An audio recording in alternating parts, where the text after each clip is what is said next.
হাজারদুয়ারি ঘুরতে যাব, অথচ সিরাজদৌল্লা তার কবর দেখব না, এরকম হতে পারে না। তাই আমাদের যেহেতু বাইক ছিল, বাইক নিয়ে আমরা লঞ্চে অর্থাৎ নৌকাতে উঠে পড়লাম। ভাগীরথী পার হতে ওই পারে অর্থাৎ খোশবাগে আমরা রওনা হলাম। খোশবাগের সম্বন্ধে দু একটা কথা বলে নিই। খোশবাগে ছিল 118 রকমের গোলাপের বাগান। যে বাগান থেকে খুশবু আসত, এই নাম থেকে খোশবাগান হয়েছে বা খুশবু বাগান। দেখলেন যে আমরা খোশবাগানের মেডিকেটে চলে এসেছি। এইখানে সিরাজদৌল্লার পরিবার সহ যে সিরাজদৌল্লাকে ধরে নিয়েছিল, খবর দিয়েছিল,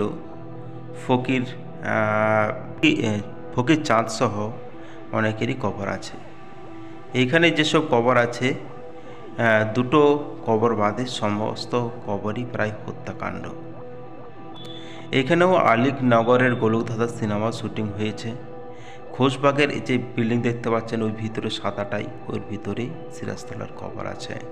যেহেতু কাজ চলছিল, তাই আমরা ঢুকতে পেলাম না, মুখ ভ্রান্ত করেই আমরা ফিরলাম।